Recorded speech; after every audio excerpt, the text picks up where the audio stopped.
आपको याद नहीं होगा तो याद दिलाता हूं कि हरियाणा के एक मुख्यमंत्री हुआ करते थे, ओम प्रकाश चौटाला। उनके ऊपर यह आरोप लगा कि उनके मुख्यमंत्री रहते हरियाणा में शिक्षक भर्ती घोटाला हुआ। वो घोटाला तकरीबन 3,3200 सीटों का था। लेकिन उस घोटाले के चलते जब जांच हुई तो उसके बाद हरियाणा के मुख्यमंत्री को जेल जाना पड़ा। एक तरह से कहें तो उनका राजनीतिक भविष्य खत्म हो गया। लेकिन बात उत्तर प्रदेश की थी, ऐसा कुछ भी नहीं हुआ। और यहां 69,000 शिक्षकों की भर्ती पर आरोप ही नहीं लगा, साबित हुआ। केंद्र की national commission of backward class ने यह बात साबित की कि ओबीसी को 3.86% रिजर्वेशन मिला, 27 की बजाय। शेड्यूल कास्ट का भी 4% लगभग आरक्षण कम मिला। लगभग 19,000 आरक्षित सीटों का घोटाला हुआ। पहले सरकार ने मना किया, फिर सरकार मान गई, 6800 सीटों की सूची जारी कर दी, फिर उन्हें नियुक्ति ही नहीं दिया। 650 दिन से और क्रमशः पिछले 6 साल से आंदोलन करने वाले विद्यार्थियों को कोर्ट से लाभ मिला। कोर्ट ने कहा कि ये घोटाला है, ये पूरी सूची रद्द करके 3 महीने के अंदर नई सूची जारी करो। और आज जब मैं आपसे ये बात साझा कर रहा हूं तो फिर से वही विद्यार्थी, फिर से अभ्यर्थी उत्तर प्रदेश के शिक्षा विभाग के सामने आंदोलन पर बैठ गए हैं कि हाई कोर्ट के आदेश के बाद कहीं सरकार सुप्रीम कोर्ट या और किसी कागजी कार्रवाई के बहाने फिर से कहीं देरी न कर दे, फिर से कोई रास्ता न ऐसा निकाल दे जिससे बाधा पैदा हो जाए। और जिनकी नौकरी जाने वाली है, जो सामान्य वर्ग में चयनित हो गए, उनका क्या होगा, कैसे उनका समायोजन होगा। और इस तरह का एक केओस मच गया। लेकिन चूंकि बात उत्तर प्रदेश की है तो कोई फर्क नहीं पड़ता। आज की वीडियो में इसकी पड़ताल करेंगे। स्वागत है आप सबका 4 PM न्यूज नेटवर्क पर। मैं हूं डॉक्टर लक्ष्मण यादव और पेश है मेरे अपना एक टिप्पणी का कार्यक्रम। तो सवाल यह है कि 69,000 शिक्षक भर्ती घोटाला पिछले कई वर्षों में उत्तर प्रदेश की राजनीति को सबसे ज्यादा झकझोर देने वाला, उत्तर प्रदेश के सामाजिक और आर्थिक परिवेश को सबसे ज्यादा प्रभावित करने वाला, सबसे विवादित, सबसे भ्रष्टाचारी, सबसे ज्यादा अन्यायी यह शब्द बन चुका है 69,000 शिक्षक भर्ती घोटाला। साल 2018 की बात थी जब उत्तर प्रदेश में प्राथमिक विद्यालयों में शिक्षकों की भर्ती के लिए 69,000 पदों पर नियुक्ति के लिए नोटिफिकेशन आता है। कुछ दिनों बाद उनकी भर्ती हो जाती है और भर्ती के बाद बहुत सारे लोग सब इस बात से वाकिफ नहीं थे कि अंदर खाने घोटाला क्या हुआ। तो एक तरफ भर्ती के बाद तमाम लोगों को नौकरी ज्वाइन करा दी जाती है, सैलरी आने लगती है और वो लोग नौकरी करते हुए अपने सामान्य जीवन में नौकरी मिलने के बाद के आने वाले परिवर्तनों के साथ शामिल हो जाते हैं।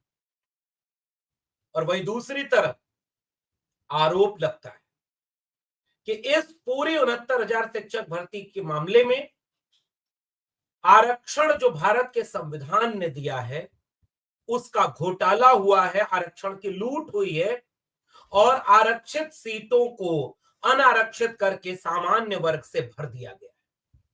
तकरीबन 34,000 सीटें ऐसी थी जिसे पहले सामान्य वर्ग से भर दिया गया और उसके बाद आरक्षित कोटे को लागू किया गया।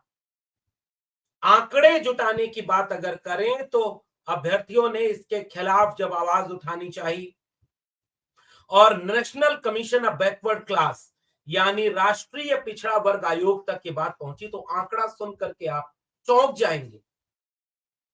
भारत के संविधान ने इंदिरा साहनी मामले के बाद इस देश की 52% ओबीसी जातियों को, जिनकी आबादी 1931 की जनगणना पर आधारित मंडल कमीशन कहता है 52% है, उसके बाद तो जाति जनगणना हुई नहीं।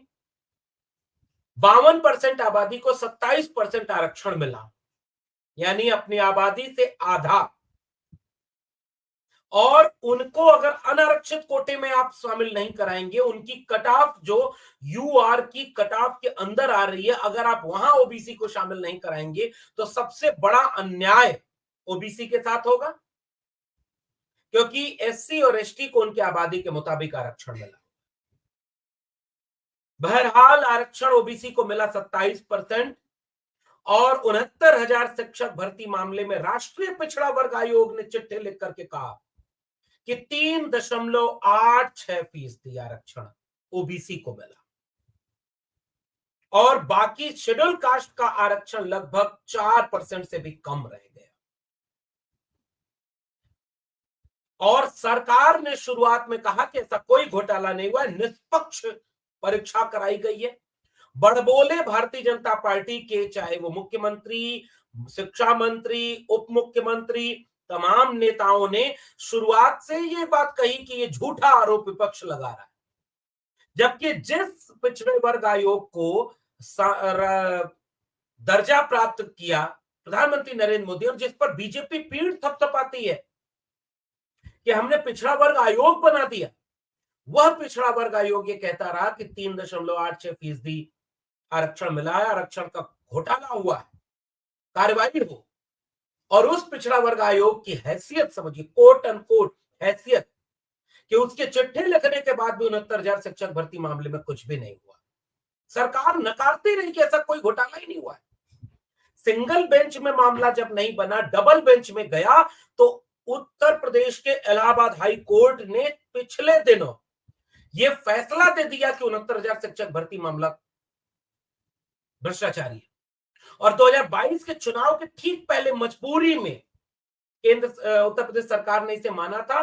6800 अभ्यर्थियों की अलग से एक सूची बनाई थी कि इन 6800 अभ्यर्थियों को हम ज्वाइन कराएंगे तो कोटा पूरा हो जाएगा। हालांकि इसमें भी विवाद है, जब कोटा 69,000 का है तो उस 69,000 के कोटे में आंदोलनकारियों का कहना है कि लगभग 19 से 20 हजार पदों का नुकसान हुआ है जो दलित और पिछड़े थे। और तमाम दलित पिछड़े मंत्री सरकार में शामिल रहे, अनुप्रिया पटेल से लेकर ओम प्रकाश राजभर, संजय निषाद से लेकर खुद उप मुख्यमंत्री केशव प्रसाद मौर्य। 6800 लोगों की सूची मानने में चुनाव आया, तब ये माना उन्होंने, सरकार ने, कि हां घोटाला हुआ है। लेकिन घोटाला हुआ कुछ और था, सूची कुछ और बन गई। फिर भी 6800 जो अभ्यर्थी थे, सरकार ने मान लिया कि घोटाला हुआ, हम इन 6800 को फिर से ज्वाइन कराएंगे, अलग से सूची बनाई, चुनाव हुआ, चुनाव में 69,000 शिक्षक भर्ती का मामला चुनावी मुद्दा बना। प्रमुख विपक्षी दल समाजवादी पार्टी हो या तमाम विपक्षी दलों ने इसको मुद्दा बनाया। विद्यार्थियों ने, 6700 की सूची के शामिल विद्यार्थियों ने सड़क पर लाठियां खाई, मुकदमे झेले, जेल गए। और इसके वजह से इतना बड़ा क्योस हुआ। 22 में फिर से सरकार बीजेपी की बनी, फिर से 6800 का सूची का कोई मतलब नहीं निकला। उस 6800 की सूची को ज्वाइन कराने के लिए 650 दिन आंदोलन उत्तर प्रदेश के राजधानी लखनऊ के इको गार्डन में हुआ। क्या कमाल का उन आंदोलनकारियों का जज्बा था साहब। रात दिन खिचड़ी खाई है, हम उन जगहों पर गए, खाने को कभी नहीं हुआ करता था तो खुद से वो खिचड़ी बनाकर खाते थे। बारिश आई तो भीगते हुए पॉलिथीन लेकर खड़े रहे और रातें बिताई। लड़कियां, महिलाएं जितनी थी, उन्होंने तमाम विपरीत परिस्थितियों में, जितनी विपरीत आप सोच सकते हैं उससे ज्यादा विपरीत परिस्थितियों में आंदोलन किया। वो हर दिन एक योजना बनाते कि सरकार के किसी मंत्री के घर के सामने जाते और उनसे निवेदन करते कि हमारे लिए न्याय हो। मंत्री और सरकार में बैठे लोगों ने न्याय नहीं दिया, पुलिस ने लाठियां दी, बेरहमी से पीटे गए। उनकी आंसुओं से लबरेज तस्वीरें आज भी उत्तर प्रदेश की फिजाओं में घूम रही। जाने कितने गुजर गए, गोमती नगर से कूद गए विद्यार्थी, इसके अभ्यर्थी, जिनमें से एक लापता हो गया। आज भी वो इंतजार है कि क्या उन जिस वजह से उन्होंने ये कदम उठाया, न्याय मिला क्या, भारत का संविधान लागू है क्या उत्तर प्रदेश में, इस भर्ती के लिहाज से अगर कहें तो उन्हें लाठियां मिली और बाद में जो नेतृत्व कर रहे थे उन नेतृत्व करने वाले लोगों को जेल में डाल दिया मुकदमा लगा करके।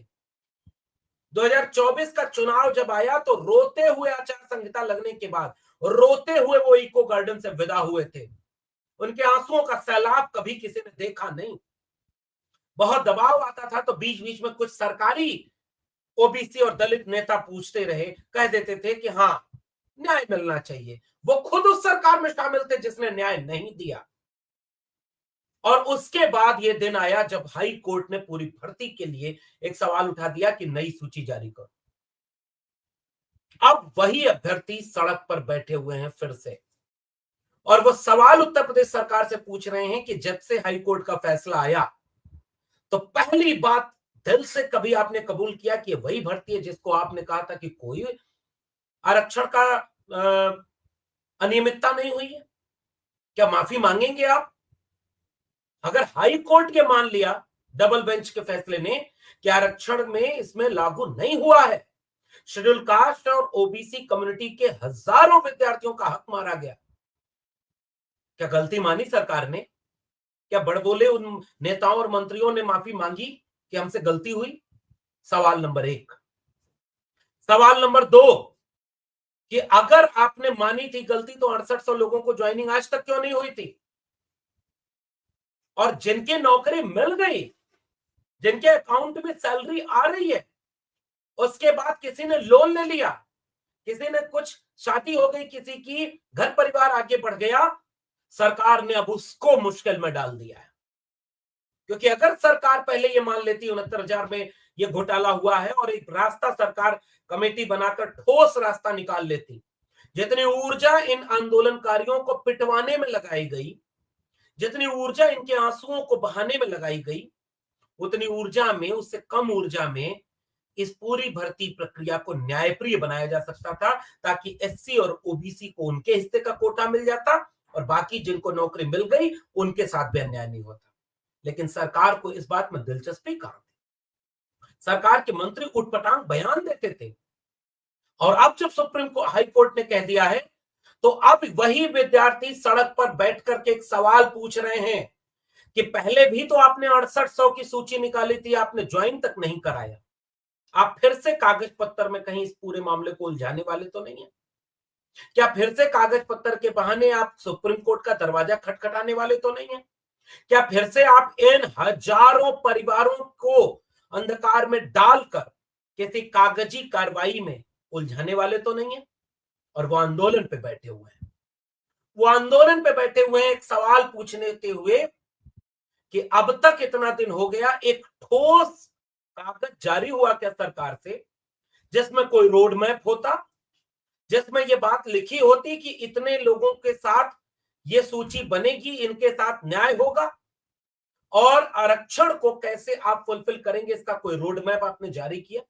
एक बयान आया कि सरकार हाई लेवल की मीटिंग कर रही, मुख्यमंत्री योगी आदित्यनाथ जी ने खुद मीटिंग की है, और उसके बाद एक बयान, औपचारिक सा बयान कि हम समायोजन के लिए योजना बना रहे हैं।